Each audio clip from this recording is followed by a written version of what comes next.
The Calgary Police Service has charged 2 individuals in what is to believe a case of organized retail crime after goods shoplifted from stores were found for sale at a local flea market. On Sunday, October 25th, 2015, officers visited a flea market in the 1300 block of 5 Avenue Northwest after receiving a tip from a retailer that some of their merchandise was being sold at this market illegally. Officers found one of the vendors was selling what appeared to be stolen new and clothing and toiletry items. An investigation was launched on October 28, 2015, with the assistance of District 3. A search warrant was executed on a van and a residence in the 1400 block of 19 Avenue Northwest, and what was found was stolen clothing, toiletry items, camping items, with the estimated worth of $56,000. It's believed the goods were stolen from a few major retail stores within the city. Sonia Kereluk, 75, of Calgary, is charged with the possession of stolen property for the purpose of trafficking and trafficking in stolen property. William Henry Fisher, 69, of Calgary, is charged with the possession of stolen property for the purpose of trafficking in stolen property. Organized retail crime is the theft of consumer goods for the purpose of illegally selling the merchandise again. It's a growing problem that we have in Canada, and often money raised through this type of activity is to fund more serious crimes, such as drugs, purchasing weapons. The Calgary Police Service is working with the retailers across the service to address organized retail crimes, but Calgarians can help, and they can prevent this crime by not purchasing stolen goods. Any Calgarians with information on organized shoplifting or stolen goods being offered for sale can also help by reporting it to the Calgary Police Service non-emergency line, which is the 266-1234, or Crime Stoppers anonymously.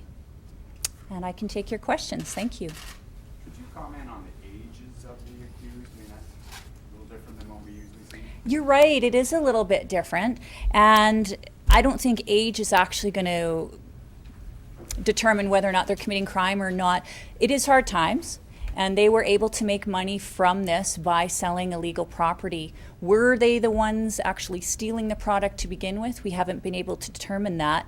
But through organized retail crime, what we do know is low-level boosters typically take the items, bring the items to the location where it's being sold or to the people that they know are selling it.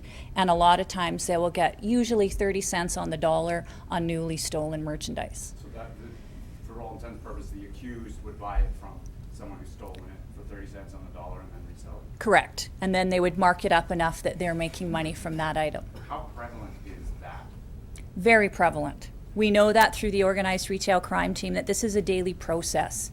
And retailers in our community are losing thousands and thousands of dollars. And the Canadian Retail Council of Canada has put the estimate at $4.6 billion a year for retail theft. And that trickles down to you as a consumer. It affects the retailers, it affects law enforcement, and it affects members of our community. How much more of this are you seeing since oil prices went way down and started losing jobs? We haven't taken a spike look in the last couple months, but it has been increasing throughout the year regardless. And because there's lots of places to auction off items that are stolen, such as eBay, Kijiji, flea markets, garage sales, that's increasing. But what we have really seen an increase is violence. And we're attributing a lot of that to a lot of the low-level boosters do have some substance abuse issues, and they're driven or fueled by drugs, and they're very motivated that way. So when they do get arrested, they're willing to fight their way out of that situation, and they're so willing to get to that drug house to obtain their drugs that they're not taking into consideration the safety of the LPOs, the safety of the people, your family walking through the parking lot. They're using stolen vehicles, they're possessing weapons such as knives, pepper sprays, firearms. We've seen the spectrum. So that's a concern for the community. How common is it to see stolen goods sold at a flea market? It is common. This volume we haven't seen recently. So this is a large volume that we've seen, but if it goes undetected for a while, they will continue to do it as a revenue source.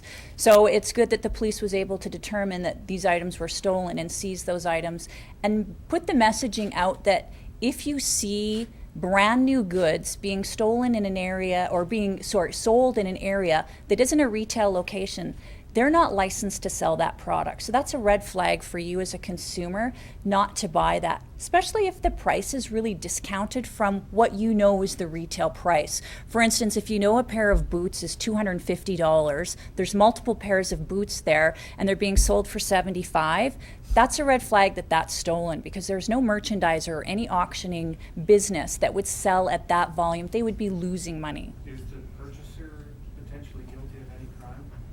And if you see it in Potentially there could be. Sadly, a lot of people unwittingly do buy it, and that's why we also want to put that out to the public. Make sure you're aware of where that product is coming from. In the end, could you technically be charged with a possession of stolen property? Yes, but we would have to do our due diligence on an investigation to prove that. When you were talking about this couple before, you prefaced it by saying, well, these are hard times. Mm-hmm. Like, were they involved in drugs, or is this about, the hard times that we're in right now? Or do we understand what the sort of reason behind it? Well, with this couple, we weren't able to determine any type of drug link. They were generating revenue for personal use at this time is what we believe, but we can't connect them to anything. But typically, with our experience in organized retail crime, there is the drug link, because the people stealing the product are the ones either needing money for drugs, weapons, or other illicit crimes. And where this property comes from is typically from those low-level people, which then moves up into your drug houses, which moves up to the violence in your community. And that's the big picture. It's not just a shoplifting at the low level. It moves up through the chain, and that's where our concern is. If we can stop the public from buying the property, there won't be a market demand, which means that it's not easy money for a drug user to exchange property for drugs. Were these people actively working with low-level boosters, or was this more of a kind of opportunity with it? I think it was a combination of both. I think they were able to utilize certain people that would bring them product, and then it's word of mouth through that community. A lot of people know where to drop off fenced property. And it is a low-risk crime, all being said, with theft under has a very low penalty, and for the reward that you're getting for the amount of money you can make, you're going to get a high reward for a very low-risk crime. Do you know how long they've been doing this? Well, we were only able to determine the last 2 months. So prior to that, we don't have any evidence that we can speak to. Do you have any idea? I couldn't speculate. What's the relationship between the two? Are they residents of that home?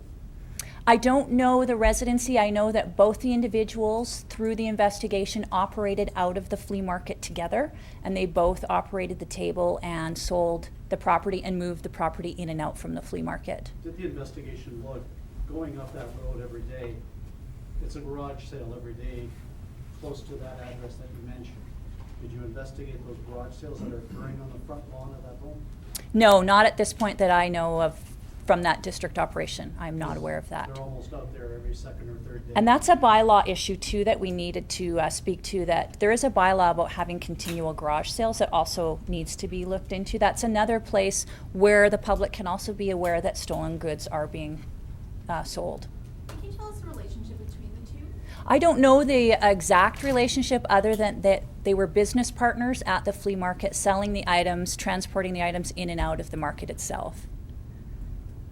Were they long-time vendors at that market? Not that I have any information on. I couldn't say whether they were or whether they weren't, but through the investigation it looked like they were very familiar with the other people within the market, which you could speculate that they know enough people that they would have been there a while, but we don't have evidence at this point. Do you suspect anyone else at the market is, either going to pick up where they left off or doing the same thing? That's an excellent question. It's a crime of opportunity, and it's an easy way to make money with very low risk of any penalty. Could somebody slide in there? Sure. Should we be on top of it? Absolutely, and we're going to do our best to make sure, because like I said, that just moves up through the drug chain. It moves up through our drug houses. Drug houses have to protect their illegal product, and we know that from there stems violence. That stems from your weapons, your guns, and we don't want that in the community. Do you know how many retailers were victimized in this particular case? Several. There's several, and they cover the spectrum, and that happens every day. Within Calgary, there is theft from retailers every day through organized retail crime, and the loss that we're seeing is significant, and that is passed on to you as the consumer through higher prices. 20% of every dollar you spend goes to shrinkage and loss prevention. Plus, when these products are resold, there's no tax dollars recouped at any point, so you're losing your infrastructure money, your schools, your roadways. So it's a loss to the community. I know that shoplifting seems low level, but as a member of the community, you cannot you can participate by not purchasing these products. You can help. Sorry, was there a particular retailer that was hit more than others looking at the material there? No, it kind of spread across the board. What we've got, there are a total of 38 of these big bins that were seized. This is just a very small sampling of what we have, and it covers everything from toiletries to clothing to outerwear to fashion wear. It's everything. It's whatever is in demand for the market. Whatever the consumer is wanting to pay for is what is stolen. And people take orders. There's actually boosters out there who will go and steal to order. And we find score sheets all the time. So what happens to all this stuff now? Does it go back to the retailer? Yes, and that's our job with the organized retail crime team, is to determine who, which retailer it goes back to. And that helps. It helps shrink some of their losses.